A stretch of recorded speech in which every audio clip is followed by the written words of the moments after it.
Hello people, I'm back with another oil painting video. I hope all of you are working on your own art goals. I know we can achieve great things as long as we keep trying and don't give up.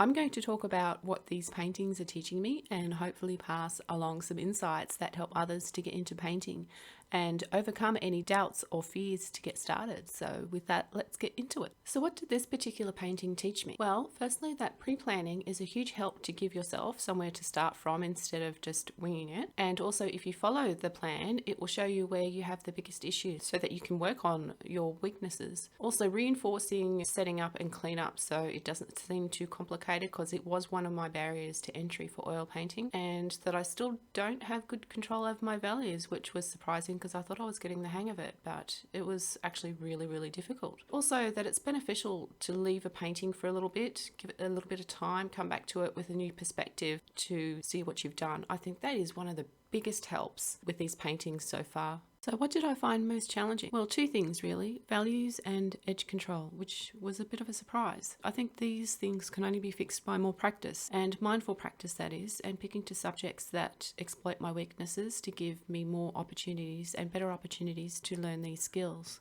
So about the values, I thought I was getting a handle on this, but this painting showed me that I still have a lot to learn, mainly with the more subtle value transitions. I didn't know how hard it would be to mix two shadow values so close to each other. I also didn't realise that my eyes would adjust to what I'm looking at to make it harder. Working so closely, it seems like my eyes are getting burned in like the old TV screens. This is something I'm going to have to find solutions for.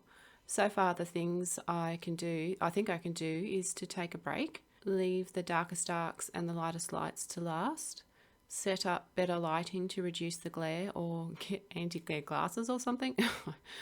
And pre-mixing the values I'll use helps, but when I start mixing on the fly and making mini adjustments, like I did with this painting, it tends to fall apart. So I think I need a little bit more structure first and stick to my plan instead of like making mini adjustments, because I think that's something that will come later. What did help was putting down little patches of paint on my value map so I can see how light or dark the paint is that I just mixed on the actual paper.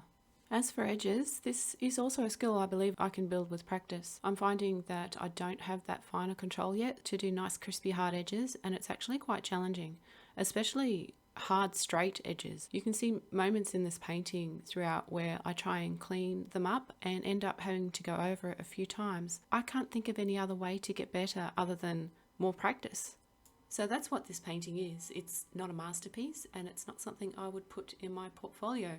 It is purely for practice and to work on building the skills that I need. I would really suggest to anyone starting painting not to worry about the outcomes so much as really working on learning the skills needed. Learning to fix your mistakes, I think, is a huge part of the painting process.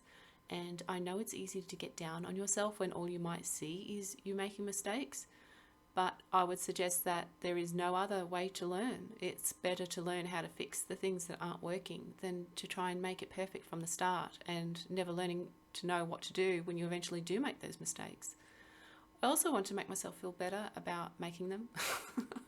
It's okay. We all know true failure is not trying at all. But really, I think knowing what to do when things go wrong is more reliable, especially to avoid panicking, and not knowing how to fix something is just a terrible feeling. Well, I mean, that's my excuse and I'm sticking by it. Feel free to use it. So I made lots of mistakes on the first day. The values, the hard straight edges, the part in front of the base that was too dark, and I tried to lighten it, but the paint was just smooshing together. What I needed to do right now was take a break, and so I did. I let it sit. I tried not to worry about how it looks and let things process overnight, and look at it with fresher eyes on the next morning. And I sat down on that second day and I wrote out all the things that I wanted to fix and refine, and I made a plan on how to do it. So we're on to day 2 now, and my plan was to finish off and refine a few areas like the ears, you can see here, and fix the mid-tone value, soften the background, lighten up the lightest values, and add a few highlights here and there. I did a lot of blending and I tried my best to tidy up the edges between the plane changes, and oh my gosh, I have to do something about my camera setup. Day 2 was mostly about the back of my head apparently. So frustrating to see that. I tried to cut most of that out, but I wasn't very successful in some parts.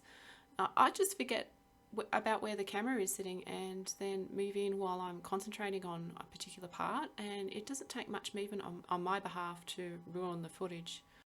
So what's my next step?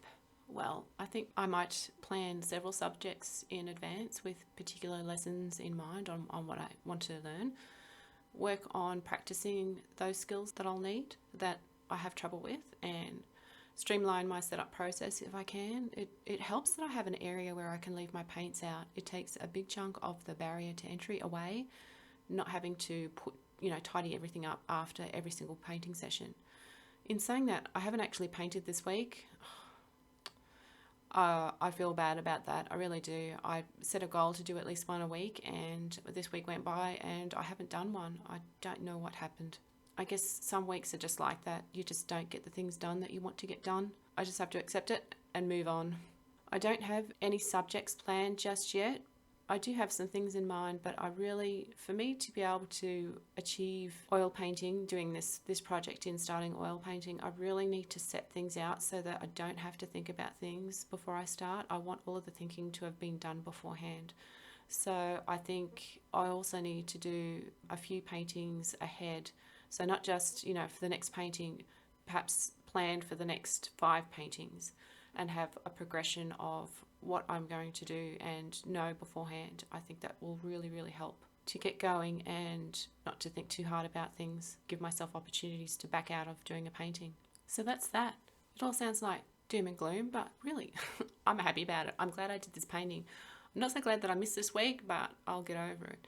And if you find this helpful, consider subscribing, because it's my wish that we can get better together. No matter what type of art you want to learn, I can only encourage you to keep going, and I hope that by seeing the reality of the learning process, you will feel better about your own struggles. I do try to cover topics and issues that I think other beginners might face. Although your journey will be different to mine, I just want to hopefully inspire more people to give art a go, and definitely to not give up. So I'll see you next time with another oil painting. And if you haven't checked out the earlier ones, you can do so in the playlist. Have a really great week, everyone.